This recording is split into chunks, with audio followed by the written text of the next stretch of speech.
spring of 1972. It is the second semester of my first year at Gregorian University. I am a struggling first-year seminarian taking my course in the Gospel of John. When they throw that particular course in. It is one of the challenging courses that you take in your 4 years of theological study for a number of reasons. First of all, anytime, any course in second semester in any of those rooms in a building that was built in the 1200s, which is windows hadn't been opened since the 1600s. Okay? Think of like being here. I mean, they had windows that didn't open. We're in the country with no windows. But anyway, if we continue to sit in here, imagine how warm this room is going to get. And for those of you who travel, you already know this. The weather in Rome is almost identical to New Orleans. It's very hot, very, very oppressive. Okay? So you're sitting in a room, and the person is lecturing on the course on the Gospel of John. Actually, the Gospel of John, all the John literature, Gospel of John, the Epistles of John, and the Book of Revelation, all crammed into one course, 45 credit hours, 3 hours a week, with a human being who spoke faster than any other person on this planet. First of all, all the lectures were in Italian, all right? And he was one of the few Italian natives we had. In my 4 years, I think I count 2 or 3 Italian professors I ever had. Everyone else was from other countries in the world. He was one of the few native speakers. We had a theory about Father Rossetti, and that is, since he did not breathe at the beginning of class, he just came in, sucked in air, and then talked for 45 minutes. Very rapidly. We all had an assumption that under his cassock there was some sort of piping hookup that took air in. They never stopped to breathe. So I give to you his reflection on this very beautiful but very difficult passage that I read. And you notice I read it very slowly. It's terribly difficult to read. It's harder to read even out loud than it is to read to yourself. And that often doesn't happen in Scripture. Most of the time, if you read it out loud, it's a lot easier to read. Not today. It's taken from the 17th chapter of the Gospel of John. And if I remember Father Rossetti correctly, which would be one of the few times I remembered him correctly, I remember him teaching us that as far as he looked at the text, if you look at it, this one chapter, which goes as one long run-on prayer, it's almost as though it's one long run-on sentence. It just goes on and on and on and on. And what I remember him saying is that as he looked at it, and his scholars even in those days looked at it, what we may have in front of us is the genius of John as editor and writer. Because he doesn't have to recreate the story of Jesus in a biographical way. That's already been done. Matthew, Mark, and Luke's Gospels have been written for decades. He's giving us something else, purposely. And what John may have done is he took the prayers that Jesus prayed constantly over his years of ministry. And editorially, what he wants to do is get our attention, puts a lot of them all together. Prayers that he would have prayed many times over the course of the years, to focus on who are the people who are going to be following him after he leaves them. In effect, what John wants to do is he wants to preach the words of Jesus, the prayer of Jesus to us, the people who never physically encountered Christ. And he says, you know, I remember Jesus praying not only the night before he was arrested, but also throughout his ministry. And he talked about all of us. What does it mean to be church? What does it really mean to be a follower? And what did Jesus pray about? And this is what you hear. And this is what I hear through the very, very rapid lecturing of Father Rossetti. That first of all, if you reread that prayer, Jesus is praying that we never really be taken out of the world. We're always, as church, to be part of the mess and the rough and the tumble of life. There is a calling for very special people to kind of withdraw from the world and spend a life in prayer and contemplation. People who are called to monastic life, that's a very special gift. It's given to some people. But none of us in this room have that gift, because we all live our lives out, quote unquote, in that world out there. And yes, we need quiet time. We need prayer. We need meditation. We need solitude. We need to be spiritually fed. That's what we're here for. But it isn't about staying in here and just having that happen. But this is not the end. It's the means to the end. And the end is to go out and to make the world holy. To make a place of joyful noise in a very unchristian world. We need to make a place where God is experienced in our day-to-day life.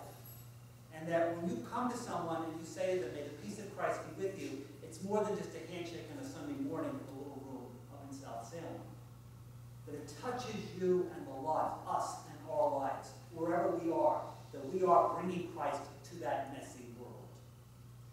And secondly, pray for unity. Pray that we might be one.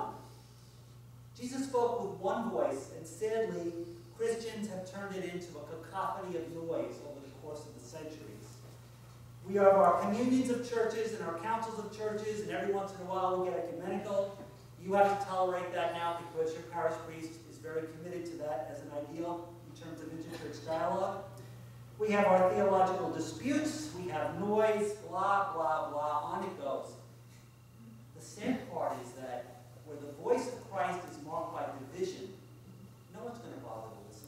And whether that division is between churches among themselves or within a parish church, why would anyone bother to listen if these people can't agree among themselves what's important? Remember last week I spoke about the notion of friendship, which Christ calls us friends. And I said, think of what all that means. What do you expect of a friend? What do you want of a friend? The person you care about, the person who cares about you, the person who stands with you even when you're down, even when you're wrong, the person who has the guts and the love to say to you when you're wrong, the person who's always there for you. He calls us to be friends of each other. That's part of really being one in Christ. To be friends. And do our parishes reflect that? If a stranger walks into a church and doesn't experience that, have they experienced church the way Jesus prayed for? Or is it the sound of the tree falling in the forest and no one's there to hear it? He also prayed that they be protected from the evil one. And the early Christians always focused on one thing. For them, very practically, evil meant someone's trying to kill you. Okay? Early Christianity is a persecuted minority. How many of you have been watching AD on Channel 4 on Sunday nights? Have any of you been seeing that at all? 1, 2? Interesting take, all right? Follows the Bible somewhat. There's a couple of interesting twists and turns in it. I'm glad to see Peter had an obnoxious teenage daughter. I mean, that kind of works for me. You know, every pope should have one.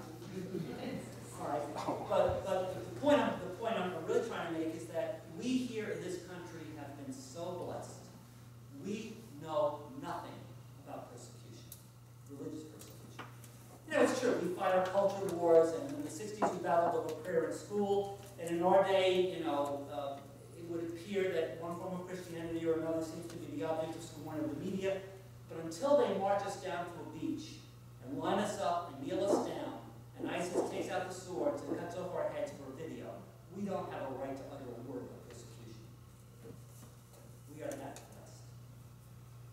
But if that day should come, would you walk down that beach? The early Christians were very much aware that being a follower of Jesus might cost them their life. How many followers of Jesus are willing to give up an hour on a Sunday morning? Think about it.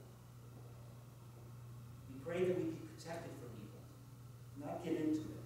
And I think maybe it's not the danger of persecution. I'll be honest with you. I think probably one of the great dangers of all the churches is that they're too cozy with the culture and we have nothing really to say that's any different. Where's our prophetic voice?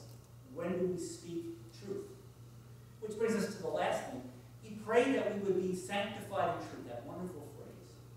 We live in a culture that trivializes truth, it denies truth.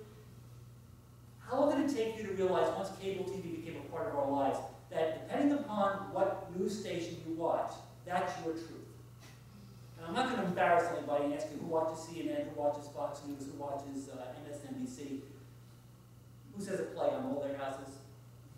The point is, we're so defined. All right, what is truth? What Jesus says, he wants us to be set apart by truth. He wants us to be immersed in truth. He says, you want to follow me? Okay, I am the way. And the law. He's our truth. He's the truth we speak. And he's our life. So what John does is very brilliantly takes Jesus praying for his followers, probably untold numbers of times. He puts all those prayers together in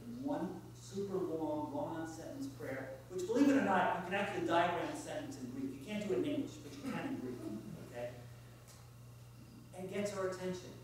He reminds us this is what we're called to be.